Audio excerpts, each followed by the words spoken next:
is actually a very useful example.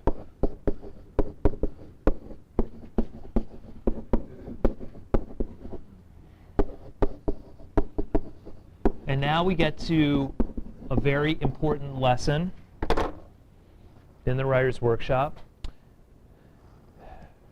Bailey wrote an interesting sentence to start off. Almost every story you read will have an internal or an external conflict. Okay, that's pretty interesting. What does it do? It's a strategy to make me realize that I'm talking about a big issue, not just an issue in this story. However, that strategy is best reserved for an essay.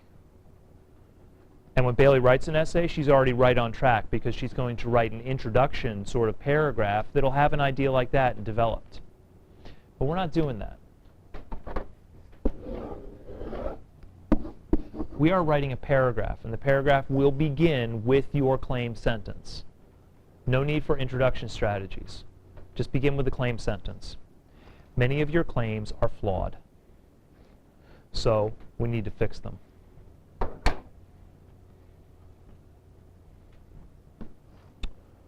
Keyboard there. Kelvin, wake up. Type your claim sentence, either extended writing number 1 or extended writing number 2. Claim sentence will be the first topic sentence there, Kelvin.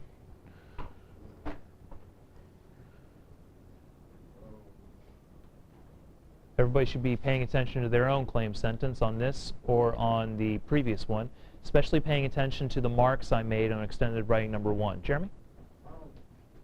I kind of do like that intro to on my second one. Okay. I put it in the same sentence. Oh, so you had like a compound sentence where there was an introduction in there? Okay. Good.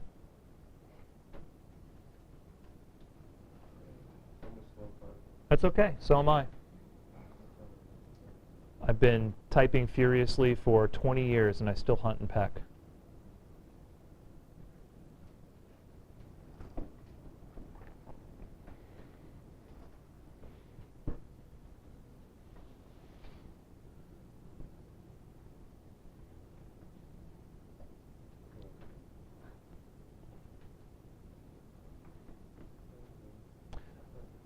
So far, Kelvin's got a lot going right with this sentence.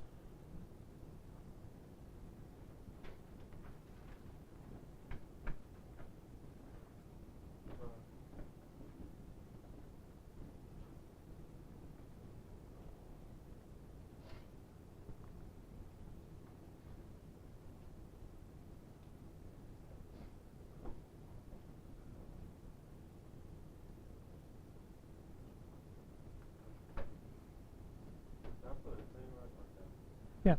And Kelvin, don't worry so much. It's okay. Don't worry so much about fine-tuning the capitalization and spelling and everything. We're just going to look at the structure of the sentence, what information is in it.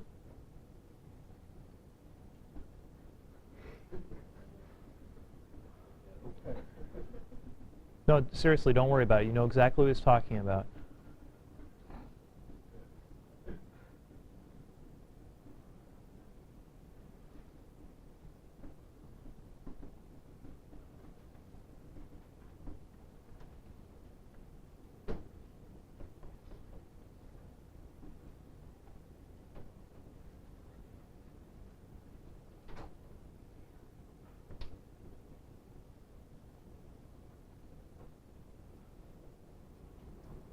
The next question I'm going to ask will require you to take a look at the prompts. So if you have the extended writing assignment that I gave you, you'll want to grab that and have it out because I need you to know the prompts.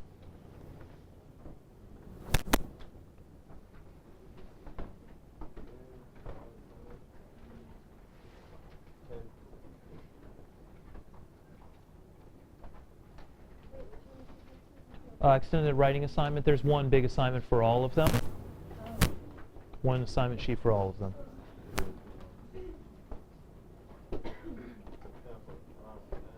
It's all right.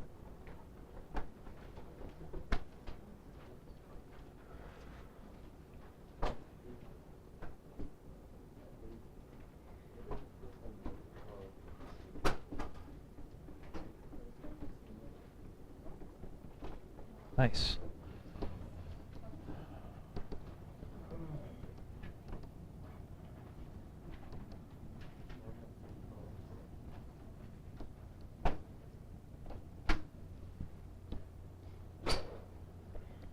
Ignore typos and small sort of mugs errors. We're only looking at the overall structure. Somebody read for me the prompt. This is extended writing number one. Which prompt is this, Kelvin? Do you remember? Do you have it on your title there? Right. Which prompt? It should be a letter on the prompt. C? Okay. So read for me prompt C. Lexi, you got prompt C there?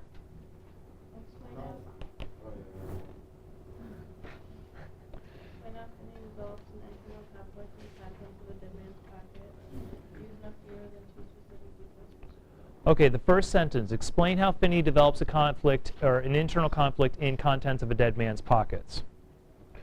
When you see a prompt like that on a test, on a paper assignment, what have you been taught through junior high that you should do in your first sentence? Restate the prompt.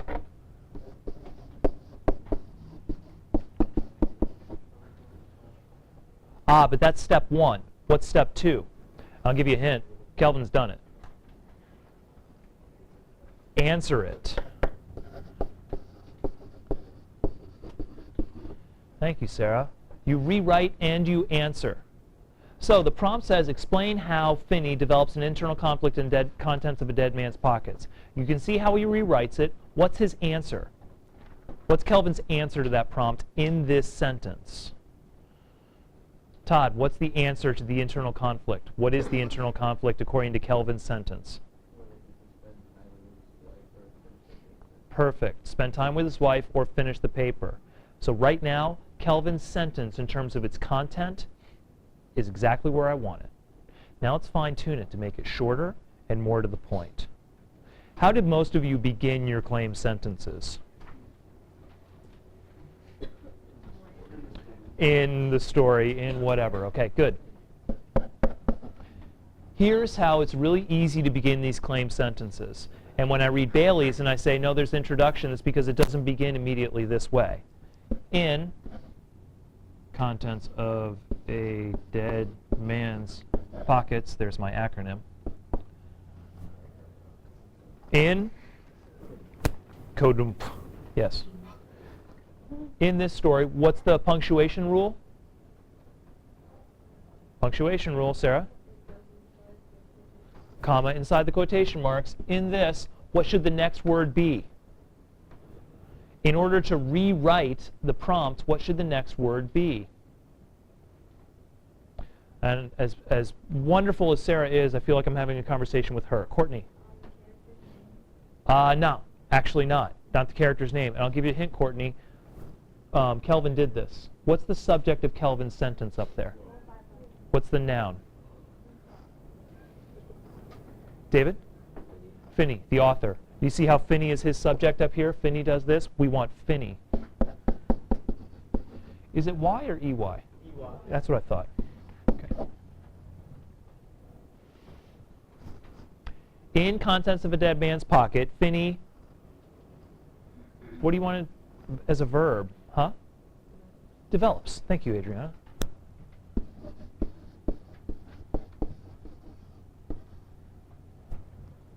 What's he developing? Internal conflict, right? But we said that we can use some other language than that. Amma, what do you want to do? Develops a problem.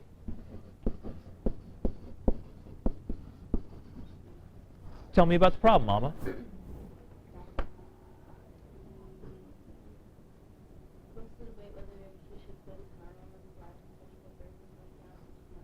Doesn't that sound a little bit wordy? Okay, so let's condense it. A problem with what? What does Beneke have a problem with? What is causing difficulty in his life? Something more specific. Aaron? But his want to be with his wife is not the problem, right? It's the job, right. But which of those two, Aaron, do you think is the problem? The need to be with the wife or the need to do the work? Correct. Therefore, if we're going to use problem, develops a problem with Beneke's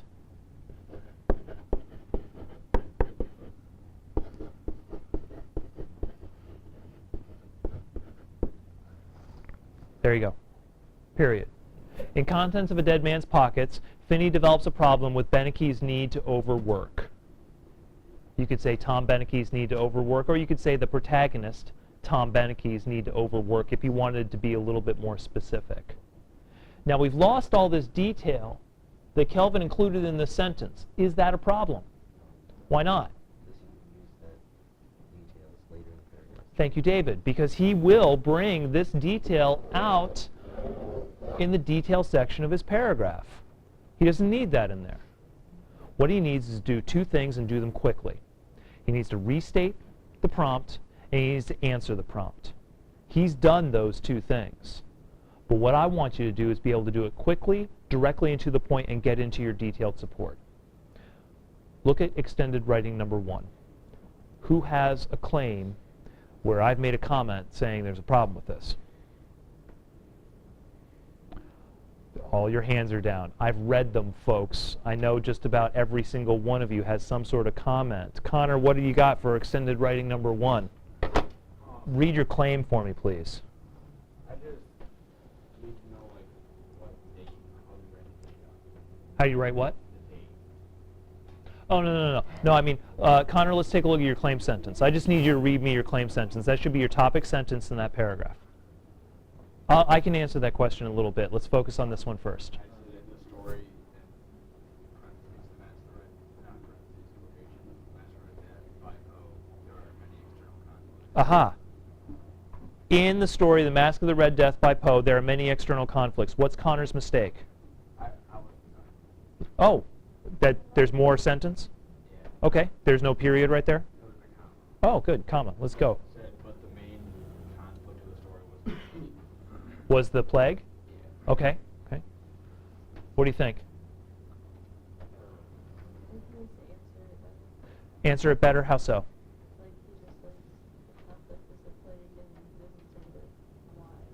Sarah?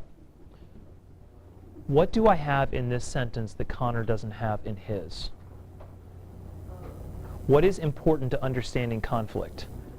That's right. I don't have the protagonist in his sentence. I have the antagonist, but not the protagonist. So, Connor, in order for me to understand conflict really well, I need to understand the protagonist. I can get to the antagonist a little bit later, but I really need to understand the protagonist. So in yours, it would be better to write something like, in Mask of the Red Death, Poe develops a conflict with Prospero's need to stay alive at all costs. Something like that. Okay? Now I've got Prospero in there and what his motivation is. The rest of the detail can flow out later.